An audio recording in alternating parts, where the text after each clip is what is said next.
कश्मीर में एक चरारे शरीफ की मजार थी जो सैकड़ों साल पुरानी थी, उसे जला के ध्वस्त कर दिया गया और जलाने वाला कश्मीर भाग गया। उसके बारे में कोई नहीं बोलता। सेकुलरिज्म का सूरमा उत्तर से दक्षिण तक चुप बने रहते हैं। हमारे दिल में उसके लिए भी तक हिंदू मुस्लिम के लिए हमारे ऊपर आरोप लगाते हो। ये शिया सुन्नी के बीच में जो होता था वो भी शांतिपूर्वक हमारे दौर में हुआ।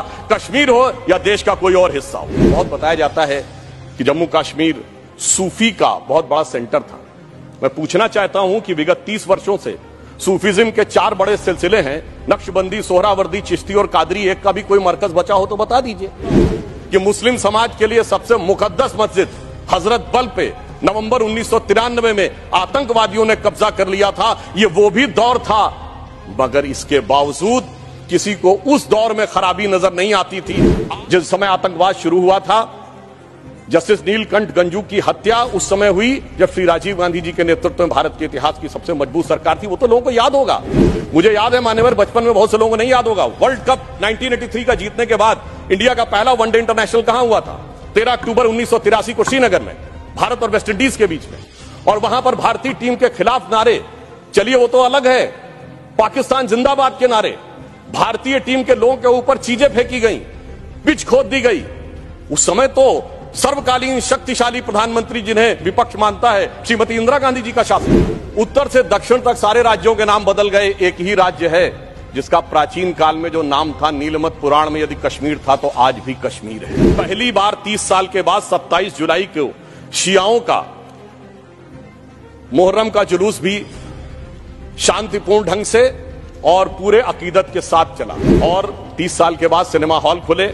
यह सत्य है कि कश्मीरी पंडितों का जेनोसाइड और नरसंहार हुआ था। ये एक दौर था जब उस नरसंहार के आरोपी और समर्थक दिल्ली में आते थे तो रेड कार्पेट वेलकम के साथ आते थे। जलवाए जलाल से दिल्ली की सरजमी पर जलवा अफरोज होते। आज भी वो आते हैं, मगर ईडी के सम्मन पे आते हैं, एनआईए की पेशी में आते हैं। ये अंतर आया है हमारी सरकार और उस सरकार के दौर में।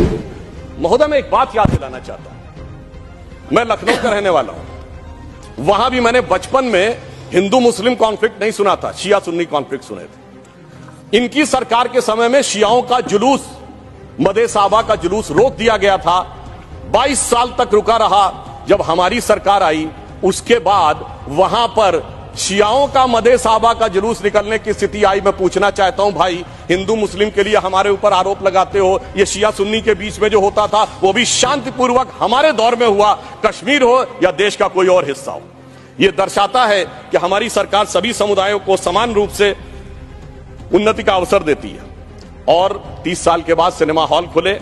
आज जब सब कुछ शांतिपूर्ण और सही ढंग से चल रहा है तब यह समस्याएं नजर आती हैं कि आज दुनिया का सबसे ऊंचा पुल जो 1315 मीटर का है वो आज चिनाब नदी के तट के ऊपर बना हुआ है। यह दर्शाता है कि कश्मीर किस नई ऊंचाई की तरफ जा रहा है।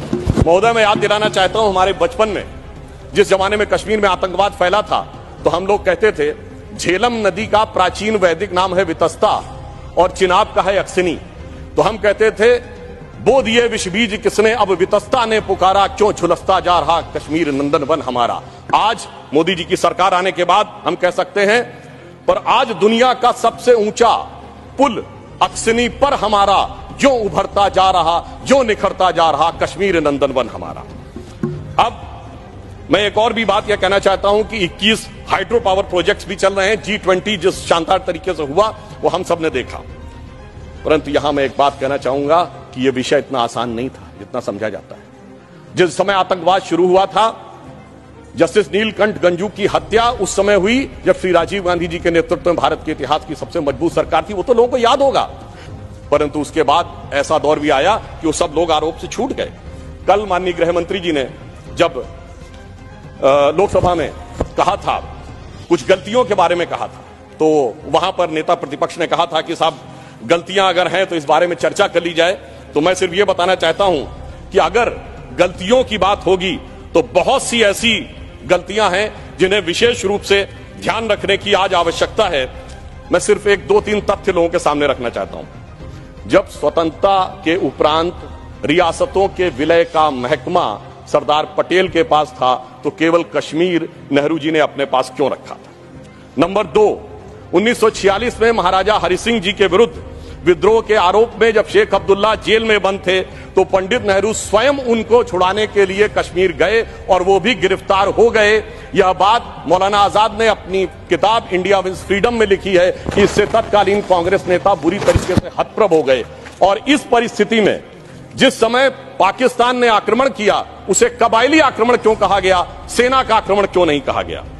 और इसके अतिरिक्त मैं यह भी कहना चाहूंगा कि जिस समय यह कश्मीर का संघर्ष हुआ, एक फैक्ट रखना चाहता हूं, उस समय तो माउंटबेटन 30 जून 1948 तक वाइसरॉय थे। भारत की सेना अध्यक्ष जनवरी 1949 तक जनरल रॉय बूचर था और पाकिस्तान की सेना का अध्यक्ष जनवरी 1951 तक अंग्रेज था। तो भाई यूनाइटेड नेशंस में जाने की क्या आवश्यकता थी। गृह मंत्री जी ने बिल्कुल सही बात कही कि भाई उनको 1 साल तक माउंटबेटन को इसलिए रोका गया था कि बचे हुए कुछ मामले रिजॉल्व करने हैं। तो भाई मैं पूछना चाहता हूं कि उनको क्या मेहमान नवाजी के लिए रखा गया था। जब यहां थे, दोनों तरफ के सेना अध्यक्ष भी अंग्रेज थे, तो यूनाइटेड नेशंस क्यों गए। इसलिए मैं कह सकता हूं एक गलती नहीं, भयंकर गलती थी जिसका खामियाजा आज तक सरकार को भुगतना पड़ रहा है। और फिर इतना ही नहीं, करेस्पॉन्डेंट ऑफ सरदार पटेल से बहुत स्पष्ट है कि वहां लिखा जा रहा था कि residual powers will be vested in the interim government of Jammu and Kashmir, जिसको सरदार पटेल के इंसिस्टेंस के ऊपर यूनियन गवर्नमेंट कर दिया गया। अगर रेजिडुअल पावर्स उनके पास वेस्टेड होती तो आप समझ सकते हैं कि आज कितनी बड़ी चुनौती का सामना करना पड़ता। और ये correspondence of Sardar Patel 1945 to 50 के खंड 1 में जो वी शंकर उनके सेक्रेटरी थे, उन्होंने इस बात को लिखा है।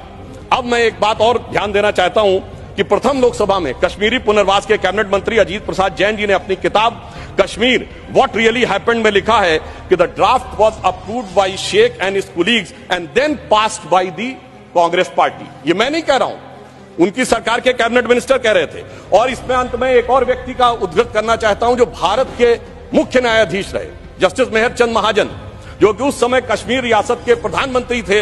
उन्होंने आकर कहा कि 24 अक्टूबर 1947 को वो पत्र लेकर आ गए थे, परंतु उसके बावजूद 2 दिन तक सिर्फ इसलिए मामला अटका रहा। ये मैं नहीं कह रहा हूं, जस्टिस महाजन ने अपनी किताब लुकिंग बैक में लिखा है, चूंकि नेहरू जी की यह शर्त थी कि शेख अब्दुल्ला का पहले स्थान तय हो जाए नई सत्ता में, इसके उपरांत ही कश्मीर के विलय का प्रस्ताव होगा। वो सारी बातें आपको पता होगी कि जब उस समय उन्होंने कहा था कि हम जाकर कराची चले जाएंगे यदि हिंदुओं की रक्षा की गारंटी श्रीनगर में फंसे हुए लोगों की ली जाए।